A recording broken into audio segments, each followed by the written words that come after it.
আপনি কি কাউকে মন থেকে ভালোবাসেন কিন্তু নানা বাধার কারণে বিয়েটা হচ্ছে না? হয়তো পরিবার রাজি হচ্ছে না, হয়তো বারবার কথা এগিয়েও ভেঙে যাচ্ছে। কিন্তু আজ আমি আপনাদের এমন একটি কোরআনের দোয়া এবং আমল বলবো, যদি আপনি বিশ্বাসের সাথে 7 দিন করেন ইনশাআল্লাহ, তাহলে আল্লাহ সুবহানাহু তাআলা এমনভাবে রাস্তা খুলে দিতে পারেন যে আপনি নিজে অবাক হয়ে যাবেন। এই আমলটি অনেক আলেম ও বুজুর্গরা পরীক্ষিত আমল বলে উল্লেখ করেছেন, তাই ভিডিওটি শেষ পর্যন্ত দেখুন, কারণ শেষে আমি বলবো কিভাবে এই আমল পড়লে দ্রুত কবুল হওয়ার সম্ভাবনা বেশি।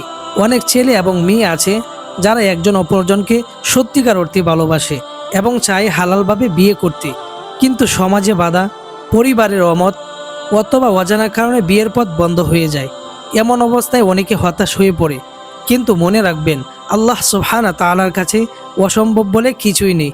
তিনি চাইলে এক মুহূর্তে সবকিছু বদলে দিতে পারেন। কোরআনে এমন একটি দোয়া আছে যা অনেক আলেম বিবাহ ও ভালো কাজের সহজতার জন্য পড়তে বলেছেন, আর সেই দোয়াটি হচ্ছে রব্বি ইন্নী লিমা আনজালতা ইলাইয়া মিন খায়রিন ফাকির।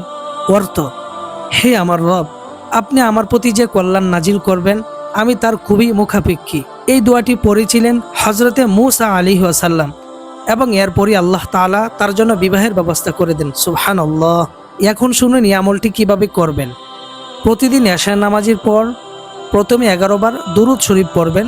যে কোনো দুরুদ হতে পারে, তবে সব থেকে উত্তম হয় যদি দুরুদ ইব্রাহিমটা পড়েন। তারপর এই দোয়াটি 100 বার পড়বেন। দোয়াটি হচ্ছে রব্বি ইন্নী লিমা আনজালতা ইলাইয়া মিন খায়রিন ফাকির।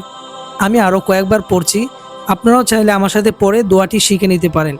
রব্বি ইন্নী লিমা আনজালতা ইলাইয়া মিন খায়রিন ফাকির। রব্বি ইন্নী লিমা আনজালতা ইলাইয়া মিন খায়রিন ফাকির। এরপর আল্লাহ তাআলার কাছে কান্না করে বলবেন, হে আল্লাহ, যদি এই মানুষটি আমার জন্য কল্যাণকর হয় তাহলে আমাদের বিয়েটা সহজ করে দিন, আমিন। শেষে আবার 11 বার দুরূদ শরীফ পড়বেন। এভাবে টানা 7 দিন আমল করুন, ইনশাআল্লাহ আল্লাহ তাআলা এমন রাস্তা খুলে দিতে পারেন যা আপনি কল্পনাও করেননি। কিন্তু মনে রাখবেন, নিয়ত হতে হবে হালাল বিয়ের জন্য। 5 ওয়াক্ত নামাজ পড়তে হবে, গুনাহ থেকে বাঁচার চেষ্টা করতে হবে, কারণ বান্দা যখন আল্লাহ তাআলার দিকে ফিরে আসে তখন আল্লাহ তার জন্য রহমতের দরজা খুলে দেন। সুবহানাল্লাহ। হয়তো আজ আপনি খুব কষ্টে আছেন, হয়তো মনে হচ্ছে আপনার বিয়েটা কখনোই হবে না, কিন্তু মনে রাখবেন আল্লাহ চাইলে অসম্ভব সম্ভব হয়ে যায়। তাই হতাশ হবেন না, এই আমলটি বিশ্বাসের সাথে করুন আর কমেন্টে লিখুন, ইয়া আল্লাহ, আমার নেক চাওয়াটা কবুল করুন। আমি ইনশাআল্লাহ আপনাদের জন্য দোয়া করব।